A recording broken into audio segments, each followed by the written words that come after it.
Fala galera, tudo bem com vocês? Prof. Rafa aqui na área para mais uma aula de história e hoje a gente vai fazer uma revisão de conteúdos de três assuntos: Conjuração Mineira, Conjuração Baiana e a vinda da família real para o Brasil em 1808.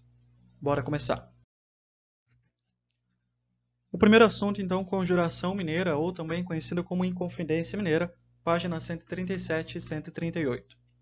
O que foi isso e por que aconteceu essa conjuração, essa iniciativa, né, de rebeldia? Primeiro, a gente precisa entender o contexto. Primeiro ponto, esgotamento das minas do século XVIII, lá de Minas Gerais. Segundo, redução dos tributos recolhidos pelos contratadores, ou seja, Portugal não estava arrecadando tanto quanto gostaria de arrecadar de impostos sobre a mineração. Terceiro, acaba diminuindo então uma parte destinada aos cofres da coroa portuguesa. E quarto, as pessoas, né, os contratadores, os responsáveis pela mineração, vão contrair muitas dívidas. E aí, conforme o tempo vai passando, em 1788, um homem chamado Visconde de Barbacena, ele ia ter que cumprir a lei da derrama, que era o seguinte: mesmo você não conseguindo completar os impostos em ouro, você teria que entregar suas posses até atingir o valor que Portugal queria que o contratador atingisse. E aí foi anunciado que eles cobrariam essa derrama em 1789 e membros da elite começam a se reunir, membros da elite econômica e da elite intelectual de Minas Gerais passaram a se reunir para fazer o quê? Planejar um movimento contra o domínio de Portugal sobre Minas Gerais. E aí eles entram na ideia de proclamar uma república nesse território. Quem participou? Temos diversos participantes desse movimento, só que daqui a pouco a gente vai ver que ele não deu certo, não chegou a acontecer. Padres, contratadores, poetas e Joaquim José da Silva Xavier, mais conhecido como Tiradentes. Quem influenciou tudo isso?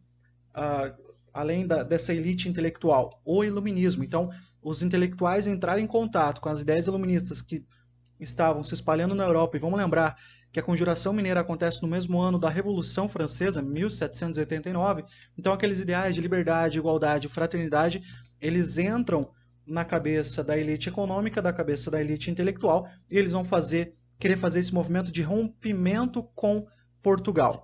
Plano, proclamar uma república no território mineiro. E também eles queriam acabar com essas dívidas que eles estavam devendo para a Fazenda Real, ou seja, como se fosse o Ministério da Economia de Portugal da época. Só que eles não conseguiram proclamar uma república em Minas Gerais. Por quê? Porque uma das pessoas que estava envolvida, Joaquim Silvério dos Reis, entregou todo mundo, delatou todo mundo em troca de perdoar as suas dívidas. E aí, quando ele entrega todo mundo, a maioria acaba sendo preso e enviado para o Rio de Janeiro, onde ficava então agora a capital da colônia, desde Marquês de Pombal. 34 pessoas dentro dessa conspiração, a maioria foi condenado, 10 foram condenados ao exílio perpétuo, ou seja, expulsão para a África. Desses 34, apenas um foi morto, que foi Tiradentes. Dia 21 de abril, foi enforcado, esquartejado e suas partes foram expostas por várias praças do Brasil. Para que isso? Porque a coroa portuguesa queria mostrar como exemplo daquilo que não era para se fazer dentro da colônia portuguesa. Então, a Conjuração Mineira, que aconteceria em 1789, acabou sendo deflagrada, sendo delatada e não se concretizou, mas a bandeira ficou. Né? A bandeira de Minas Gerais é baseada nessas ideias de iluminismo, liberdade ainda que tardia. E aí você tem aí a bandeira atual de Minas representando esse momento chamado Conjuração Mineira. Vimos também a Conjuração Baiana, que de semelhante com a anterior, com a mineira, a gente tem a ideia de proclamação de república também, só que na Bahia. Acabou também não acontecendo. A grande diferença é que não foi a elite que fez esse movimento, que agitou esse movimento, mas foram camadas populares, escravizados, homens livres pobres, alfaiates, militares de baixa patente, tiveram também intelectuais, baseados na ideia de iluminismo, mas saiba que a Conjuração Baiana ela tem um caráter mais popular. Ela acontece, veja bem, a Conjuração Mineira aconteceu em 1789, a Baiana 1798, tá? Então quase uma década aí depois. Esse movimento também queria proclamar uma república na Bahia, também queria romper com Portugal. Por quê? Porque o Nordeste, digamos assim, foi deixado de lado pela administração portuguesa. Agora que Rio de Janeiro era a capital, eles transferem a sede, né, do governo, tira da capital Salvador e passa a ser o Rio de Janeiro a capital, desde o governo de Pombal, para ficar perto da área de mineração. E aí, quando eles transferem, eles precisam fazer esse sustento do Sudeste, esse sustento do Rio de Janeiro, eles vão abocanhar mais impostos do Nordeste. E isso aí acaba complicando a vida de quem estava no Nordeste, especificamente na Bahia, onde ficava a capital, Salvador. Quem influencia esse movimento? O Iluminismo também. A própria Inconfidência Mineira que aconteceu, a Conjuração Mineira que aconteceu quase uma década antes, também influenciou. A independência do Haiti, primeira vez que os escravizados tomaram o poder e proclamaram a independência, também influenciou a Conjuração Baiana. A independência dos Estados Unidos, de 1776, também influenciou. Então, movimentos de independência, movimentos de rompimento vão influenciar a Conjuração Baiana a acontecer. Então, a gente tem como contexto essas influências. Temos como contexto também a transferência da capital de Salvador para o Rio de Janeiro, resultando aí na dificuldade, em uma dificuldade administrativa. A quantidade de recursos mudou na Bahia, né? O governo já não investia tanto lá, e aí as pessoas que queriam melhores condições de vida acabaram também criando a ideia, alimentando a ideia de abolição de escravidão, o que vai desagradar aí uma boa parte da elite. Eles queriam fim das diferenças raciais, fim do preconceito, aquelas ideias de liberdade, igualdade e fraternidade da Revolução Francesa, mas de uma forma geral do Iluminismo, aqui seria colocada em prática 100%. Liberdade, igualdade, fraternidade, não importava a etnia, não importava a condição econômica, não importava qual profissão, eles queriam trazer uma igualdade para todos da Bahia. Por que não deu certo esse movimento? Porque Portugal ficou sabendo, não teve uma pessoa que delatou. Eles estavam divulgando na cidade de Salvador o que eles iam fazer, e aí Portugal fica sabendo e vai suprimir o movimento antes que ele aconteça. Diferente da Conjuração Mineira, que apenas uma pessoa foi morta, na Conjuração Baiana, como se tratava da maioria de pessoas pobres e negras, não houve misericórdia. Pelo contrário, várias pessoas foram mortas e também esquartejadas, e também suas partes foram expostas em praças. Para quê? Para Portugal mostrar de exemplo para a população, para que não fizesse algo parecido, para que não alimentasse esse sentimento de rompimento com Portugal. Vimos também que em 1808, de repente, a família real chega no Brasil. Depois de todas essas tentativas de revolta, de revolução, de conjuração, 1808, a família real, mais 10.000 pessoas chegam no Brasil, chegam no Rio de Janeiro. Por que fizeram isso? Porque a gente está num período napoleônico e Napoleão decretou o bloqueio continental. Portugal fura esse bloqueio, faz comércio com a Inglaterra, e aí Napoleão vai fazer a sua palavra acontecer.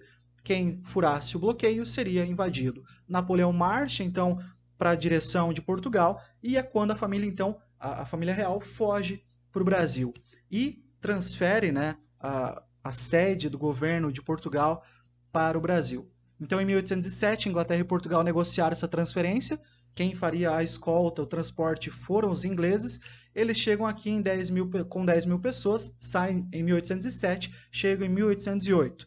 Aportam em Salvador, depois vão para o Rio de Janeiro. Trazem para cá tudo o que eles puderam, desde riquezas, modo de vida, cultura, enfim, a nobreza, a aristocracia portuguesa vem em peso para a colônia brasileira, a colônia, no caso, de Portugal, né? E aí o que eles fazem aqui? Primeira coisa, Dom João, rei de Portugal, abre os portos brasileiros para as nações amigas, acaba com aquela ideia de exclusivo metropolitano comercial. O que é isso? Que o Brasil só poderia comercializar com Portugal. Agora não, os portos estão abertos para as nações que têm uma relação de amizade com o Brasil, a exemplo da Inglaterra.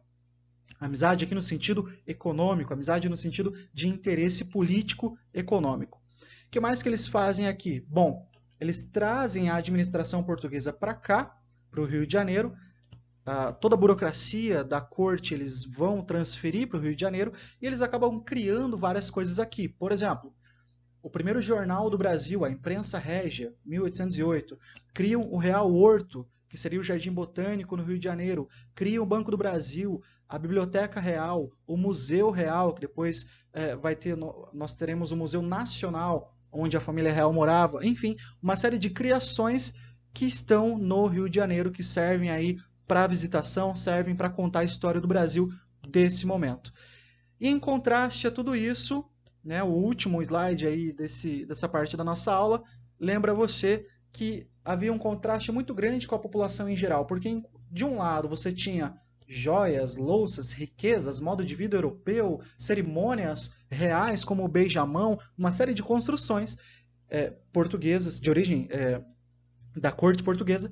De outro lado você tinha a população brasileira sem esgoto, sem alimento, sem água potável, sem moradia, enfim, não havia essa preocupação da corte portuguesa em relação aos brasileiros que aqui já estavam. Vimos também duas coisas importantes aí que aconteceram nessa chegada da família real. Dom João escolhe ficar alguns anos aqui, mesmo quando Napoleão já não está mais no poder. Em 1815, Dom João decide elevar o status político do Brasil. Nós não éramos mais uma colônia, não éramos também um país independente, mas estamos ali no meio do caminho.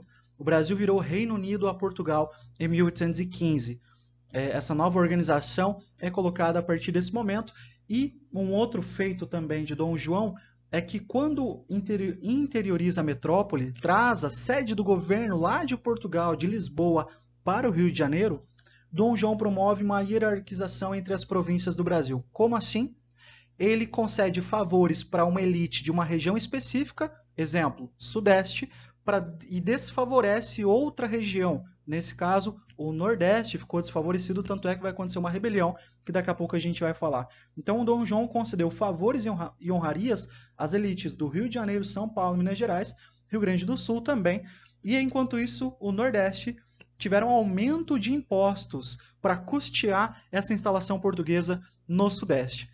Resultado, na página 145, para a gente finalizar, uma rebelião em Pernambuco acontece em 1817.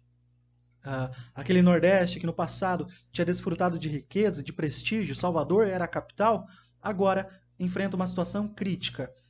Qual que é o contexto dessa rebelião no Nordeste? Diferente da Conjuração Mineira e Baiana, ela vai acontecer, vão proclamar uma república, vão romper com o governo de Reino Unido a Portugal.